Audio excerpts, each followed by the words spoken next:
Ça va jusqu'ici? C'est ta première interview par SMS?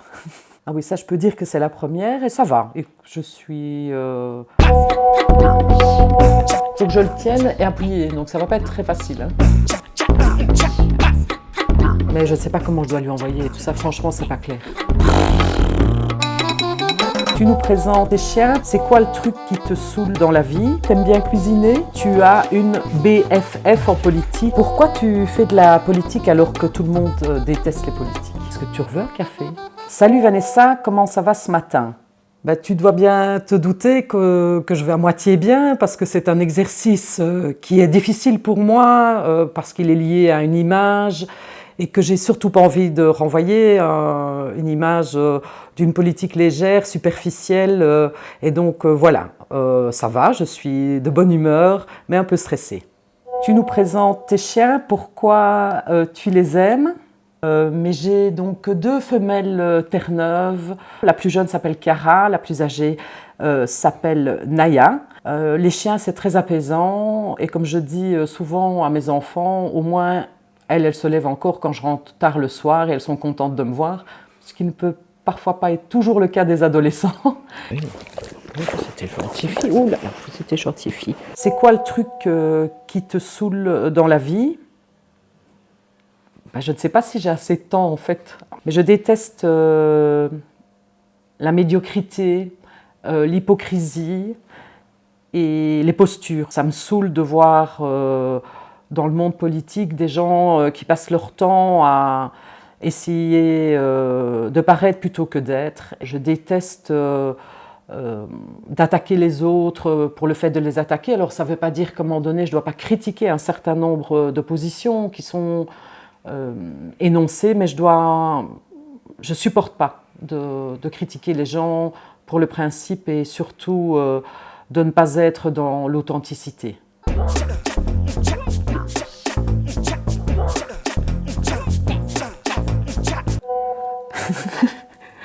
T'aimes bien cuisiner? C'est quoi ta recette préférée?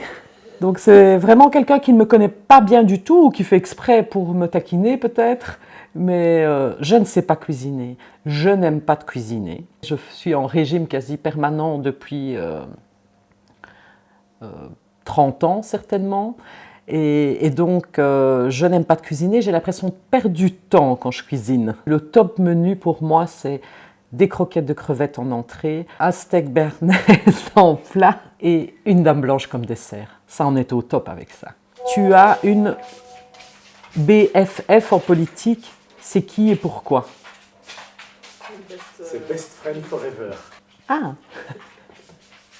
Bon, j'en ai plusieurs, même si il est évident que c'est terriblement difficile de nouer des amitiés. Parce qu'on ne sait jamais tout à fait faire confiance, mais moi j'ai la chance d'avoir depuis des années comme amie et vraiment avec laquelle je partage beaucoup de choses, Céline Frémaux qui est chef de groupe au Parlement bruxellois. Nous avons le même âge et c'est vrai que nous parlons à la fois de politique mais aussi de bien d'autres choses. Pourquoi tu fais de la politique alors que tout le monde déteste les politiques?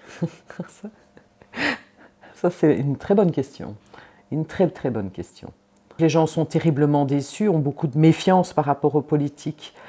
Alors voilà, moi j'ai décidé de poursuivre un engagement politique qui n'est pas neuf, malgré un contexte terriblement difficile dans lequel on a plus l'impression que les politiques passent leur temps sur Twitter, que dans des commissions à défendre des projets, des amendements, à porter des causes, parce que justement je vais faire autrement et que je veux dire aux gens, faire de la politique c'est quelque chose au départ de noble et moi je vais y mettre toute ma force, toutes mes convictions, tout mon engagement pour leur dire que la politique c'est autre chose, c'est faire autrement, c'est servir et pas se servir, que c'est l'intérêt général, que c'est leur légitime préoccupation qui, pour moi, est la priorité. Tu mets beaucoup d'énergie à défendre les magistrats et les policiers. C'est quoi l'idée?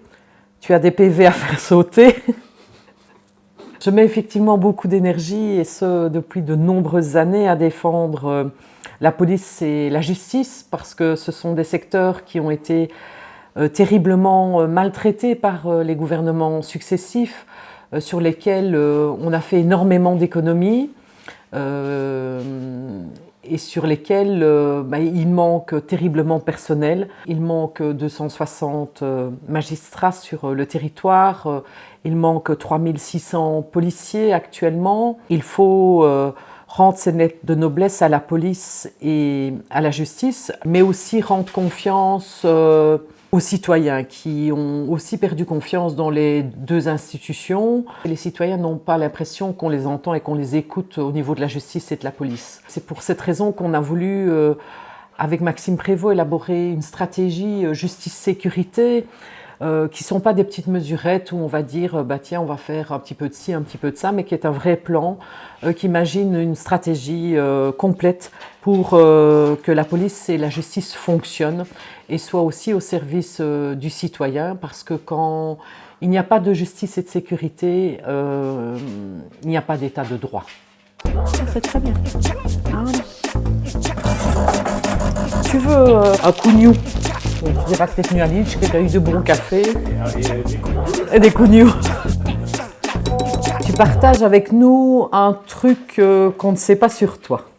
J'ai un côté assez midinette en fait. Pretty Woman, Ghost, Bodyguard, tous ces films-là, dès qu'ils repassent à la TV, je vais les regarder, pas avec la larme à l'œil, n'exagérons pas, mais c'est vraiment, voilà, j'ai un côté midinette, et puis j'aime bien Patrick Bruel aussi, donc ça fait très midinette et ça fait très...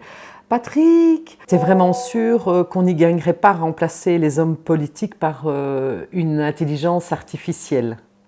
En regardant le travail de certains hommes et femmes politiques, on pourrait effectivement se dire peut-être qu'une intelligence artificielle ferait mieux.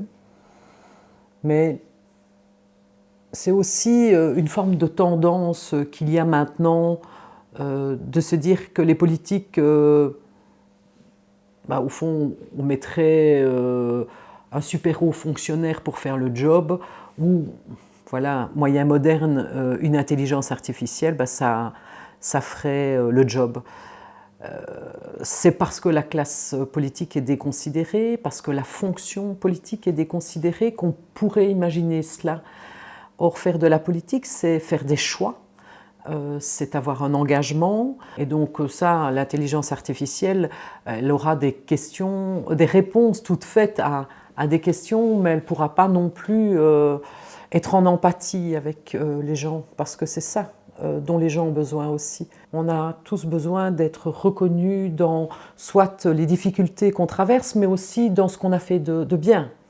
Et c'est vraiment, je trouve, ce qui manque le plus en politique, c'est cette faculté de se mettre à la place d'eux, de considérer les gens, de les respecter dans leurs différences. Et c'est en cela qu'une intelligence artificielle ne pourra jamais faire le job. Qu'est-ce qui est le plus difficile pour toi en politique? Il y a beaucoup de choses qui sont difficiles en politique. C'est évidemment la dureté des relations sur les réseaux sociaux, mais aussi la dureté des rapports entre les différents collègues. Il faut être évidemment toujours disponible s'il se passe quelque chose, il faut pouvoir réagir de manière juste, il faut pouvoir aussi être disponible pour les gens qui nous interrogent sur une série de choses. Et c'est vrai qu'en plus, j'ai parfois des complications puisque je souffre d'une maladie rare qui s'appelle l'algie vasculaire faciale, qui sont des terribles crises à la tête qui durent de 45 minutes à 2 heures. Ça peut arriver 7 fois par jour. Je suis évidemment incapable d'articuler un mot lorsqu'il y a une crise qui arrive. Donc là, je suis en stress parce que je me pose toujours la question de savoir si cette saloperie, je l'appelle comme ça, je m'en excuse, mais de crise ne va pas débouler au moment d'une interview, ce qui évidemment est catastrophique. Puisque là, on me voit, je suis bien, et puis le quart d'heure d'après, ça peut être évidemment une crise qui s'amène et qui me foudroie et qui me paralyse totalement dans mon activité. Mais d'un autre côté, c'est aussi ce qui m'a permis probablement de faire de la politique différemment, de retourner à l'essentiel. Je n'ai pas de temps pour ce qui n'est pas important. Et tous les gens qui sont malades vous diront, qui ont été malades, vous diront qu'on ne voit plus du tout les choses de la même manière. Et peut-être que c'est devenu une force, cette maladie. Merci d'avoir joué le jeu. Vanessa, rendez-vous aux élections? C'est une question. Oui, rendez-vous aux élections, oui.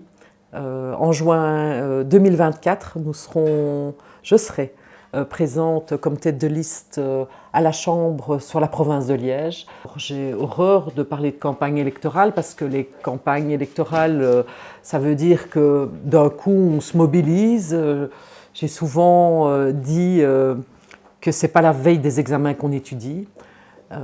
Il y a plusieurs années que je représente les gens à la Chambre et ce n'est pas la veille que je vais commencer à m'agiter en me disant « vous me verrez partout » et autrement, mais plutôt continuer ce que j'ai entrepris depuis 5 ans, être au cœur de l'action politique, être au cœur des sujets, être au plus proche des gens, à leur écoute et surtout être là pour servir et non pas se servir.